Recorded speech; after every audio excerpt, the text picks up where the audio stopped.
Well, Chris, how proud are you with the performance tonight, with all the outs and what was on the line heading into the bye? Yeah, really proud of the approach that our players took to the game. I thought it was a high-quality game, and we didn't feel like we had control of it for large periods. But our less experienced players played with the kind of assertiveness and positivity that we were after. And there are lots of examples of that. So that's the exciting part for us, that we were able to really focus in on the way we wanted to play tonight. And I'm confident, can't speak for every player or person within the footy department because everyone's a little bit different, but I do have a degree of confidence that while there's a bit of talk about what the future might hold, whether we win or lose, that we're just not in that mindset. And it might get boring when we keep talking about it, but in a way it's easier when you do have that optimism that if we get to our best, you don't have to look too far back to see what that looks like and see how dangerous we can be. But the trap is thinking that hopefully that comes in 4 or 5 or 6 or 7 weeks. We've got to do what we can to do it now. And the same goes for when we get some players back as well. We're far from in a position where we think, all right, now we're off and rolling because we've won one game and we'll get some players back, which we will post-bye. Dangerfield will play, Duncan will play, Holmes will play. But after tonight, I shouldn't say that because I can't work out who's going to go out. There was a team last night that admitted it was probably playing too tight, and you said yesterday you wanted your players to be less passive and be a bit bolder. You got that response. Who really drove that, do you think? Amongst the playing group? Yeah. Well, how did you get that response? That's complicated. Hopefully there are a lot of inputs there, but I think it was put to me, was it yesterday? Yep. In the press conference that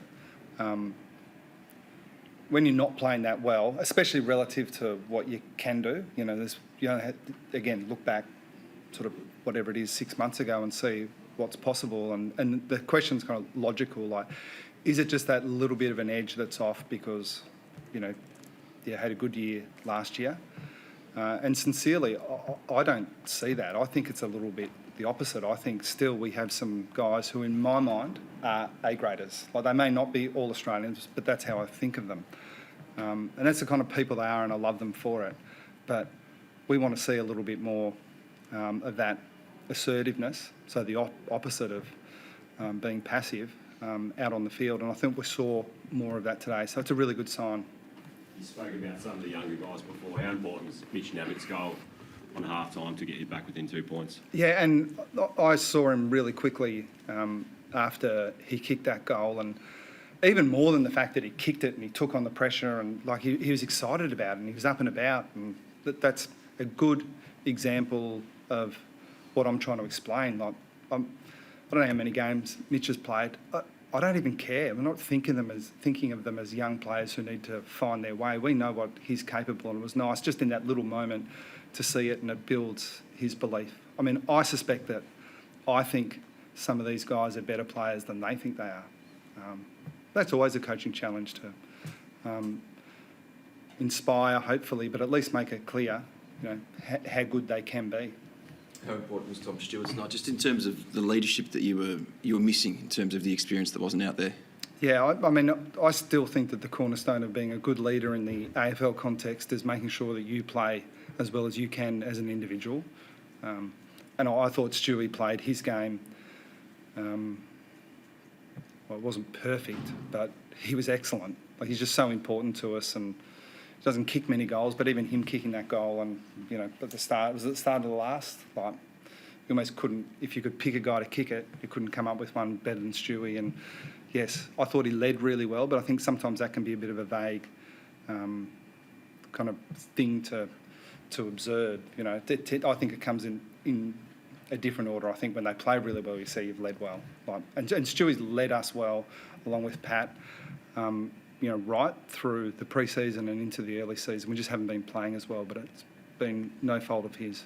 Were you happy that the way it turned out, Tom Stewart was often by himself behind the ball, and not necessarily as an extra, probably as your sixth defender, but they had probably their extra player around the ball. How did you sort of see that working out? It's always a challenge with them, and I thought they were able to use that extra number well. They're one of the best teams in the comp, especially at this ground where the ball handling's good, at working the ball sort of through that congestion, and their midfield's so deep. It's kind of like when you've got that many guys, I don't blame them for sort of pushing one up, but that's always a quandary, isn't it? And they were pretty tall in their forward half as well, and I thought the way the ground was set up, sometimes it did actually look okay for them. I wouldn't have said that, it was just on our terms the whole night. So, but it's an interesting observation, and that's the stuff that takes up the coaching group at every single AFL club's time during the week and in the review. Tanner Bruin seems to be relishing more midfield time, maybe a bit more game time as well. What did you make of his night? I think he's tracking really nicely. We don't want to manage expectations with Tanner or Ollie Henry or Jack Bowes or Jai Clark. A few of those guys are injured, but at the same time, we were pretty clear, I think, in that our list management decision making was more around what we could be in 5 or 6 years than the now. But there's no reason that you can't do those two things at once. And we think they're really high quality young players who will improve. But he was important for us tonight, that's for sure. Is there a mental aspect to your record against the Dogs? I think you've had a lot of good games, but you seem to always find a way against them. Is there a mental aspect, do you think, in a lot of it? I don't. But I could be wrong. I just find that stuff so hard to be categoric about. And I'm not even aware, really. I remember Gary Rowan kicking a goal almost after the siren to beat them. I think that's a point well made, that we seem to have had some tight tussles. I can't remember playing them thinking, well, actually, I can. We beat them twice easily in 2016. That year worked out pretty well for them. You mentioned Dangerfield, Duncan, Holmes before. What about Cam Guthrie? When do you expect him to be back? And Asava Radaglia is the other one. Yes, Sav, hopefully when the bye will help a little bit, but he'll still miss, I suspect, a couple of games from here. And Guthrie's hopefully lining up for the last month of the season, something like that. But it's.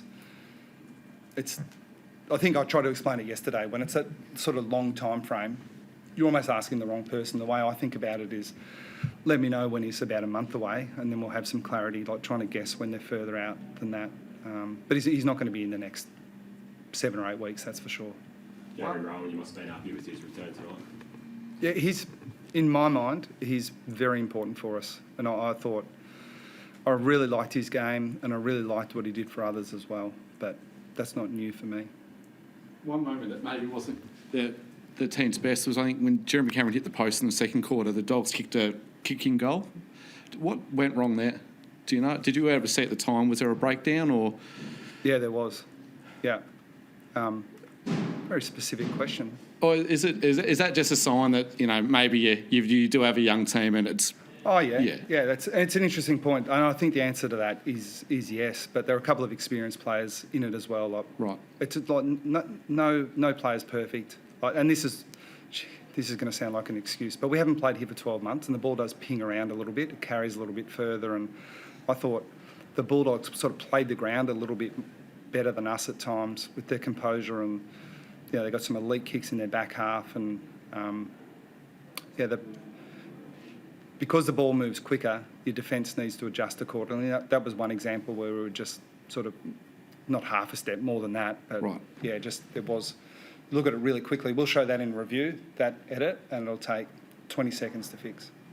This 66 after coming into the fight, given the injuries you had pre-season, some of the injuries you've had now, would you take that, and do you think that's a sound enough platform to make a run in the second half?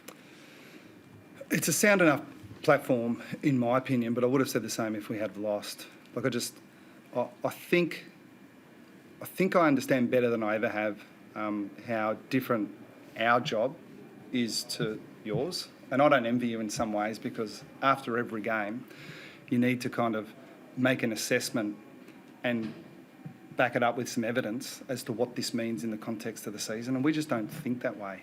And I get it if you haven't got... And a lot of teams, for good reason, don't have confidence that if they get on a roll, they can just win every week because they're developing or whatever it is. And we're not overconfident, and we're not thinking too far ahead. But I think we can win next week after the bye. Oh, we play Port in Adelaide. Yeah, what a challenge. But I think we can do it. But again, 6-6, yeah.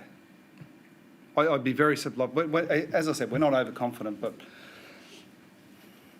I think when you've got optimism, if the equation becomes you have to win every game from here, I'll sit here and say, yeah, we can do that. Chris, just one on O'Shane Mullen. I mean, it's been quite incredible what he's done in his first fortnight. Were you confident he could come in and adjust to the level straight away, even on a Saturday night stage at Marvel Stadium when the ball's zipping around like it was tonight? No, until I saw him play last week. So last week was a bit of a... And we seriously did talk about bringing him in before that. So it's not as if it was a complete surprise to us, but there's another thing to sort of see indications that he could do it. It's another thing to actually get out there and do it under pressure. And yeah, he's given us reason for optimism as well. Yeah, there's some chance we could see an all-Irish half-back line more than a couple of times. Thanks, everyone.